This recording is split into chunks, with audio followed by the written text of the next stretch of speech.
The stereotype that millennials are poor money managers needs to die. Recent polls show that people in their 20s and 30s are good savers who have amassed substantial nest eggs.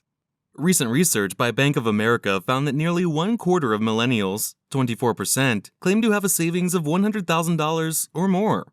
Even while 73% are not hopeful about their financial future, the same proportion of millennials, 73%, are saving for theirs. Bank of America, 2020.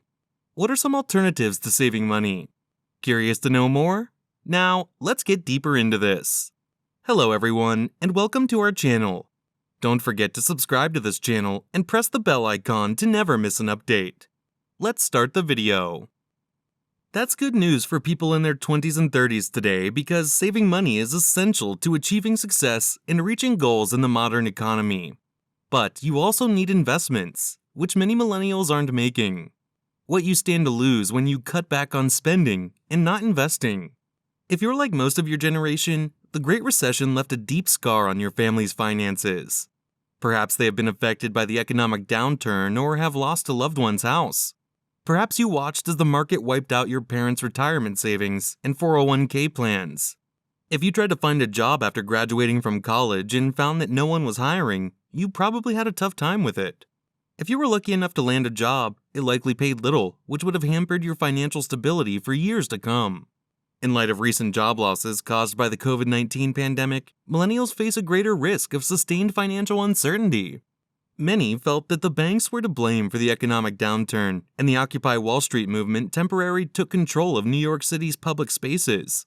Because of this, you may have concluded that investing in the stock market is too risky and that it would be better to put your money away instead. Even if the U.S. jobless rate touched a record high in April 2020 due to the unique coronavirus outbreak, it is still worth considering investing. Even though there are dangers involved in investing, if you develop a sound strategy, you can increase your net worth while minimizing your exposure to potential loss. What should you do if you are a dedicated saver but nervous about investing? To be sure, there are dangers associated with saving as well. It's true that even if you place your money in a standard bank account, you're still exposed to the dangers of inflation. The longer you wait, the more at risk you are compared to if you had invested the same amount of money in a relatively safe stock or bond portfolio. Inflation has been hovering around 3.22% over the long run. This means that the value of your savings will gradually decrease over time. Your savings will be worth less than when you first started putting money away. Instead, the S&P 500 has returned 9.8% annually on average over the past 90 years. While the value of your cash will have decreased by 3% in 30 years, the value of your investments is likely to have increased by a much larger amount. What do you need to do to achieve financial independence? Still not convinced to make a financial investment?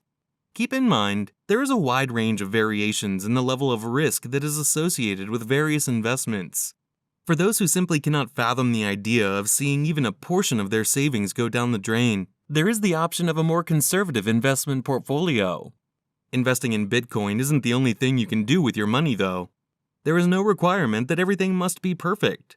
You can make money without running the risk of going bankrupt by allocating your assets across a variety of investments and diversifying your holdings. Nothing is ever certain in the world of finance, but then again, what in life is? However, there is a wide variety of assistance available to you that will assist you in achieving the rate of return that you desire without exposing an excessive amount of your capital to risk. Allocating your assets across multiple accounts and spreading your risk are two such strategies that could be of assistance to you in this situation. It is essential to accumulate wealth through various forms of investment. Unless one is born into great wealth, most people will need to engage in some form of investment activity to amass a sufficient amount of capital to achieve significant objectives, such as financial independence. This is due to a phenomenon known as compound interest, which is also referred to as compounding returns. The compounding of gains is the key to the effectiveness of investing. The act of investing money and seeing a return on that investment is an example of compounding. Your profit will continue to be invested in the business, which will allow it to generate additional profits. This puts in motion a chain reaction that builds momentum at an ever-increasing rate. If you are not familiar with the effect of compounding, there are some examples of it below that you can look at. If you want to see a significant improvement in your current financial status, investing is something you should really consider doing. A prudent approach to personal finance is to put at least some of your savings to work for you in the form of investments. You shouldn't put all of your money into the stock market. Instead, you should place part of your money aside in savings so that you have something to fall back on in the event of an unexpected expense or a requirement. Except for that, make your money work for you and save yourself some effort. Investing is not the same thing as gambling if you have a solid plan laid out and know how much risk is reasonable given your circumstances and the outcomes you want to achieve. You do not have to face this challenge on your own, despite the fact that it may first appear to be quite challenging. This is especially true if the fact that you are not knowledgeable about investments is preventing you from making any. It's okay if you don't have much experience in this field. Get yourself a financial advisor who can help you with all elements of your money, not just investing, so that you can do things you want to accomplish with your money.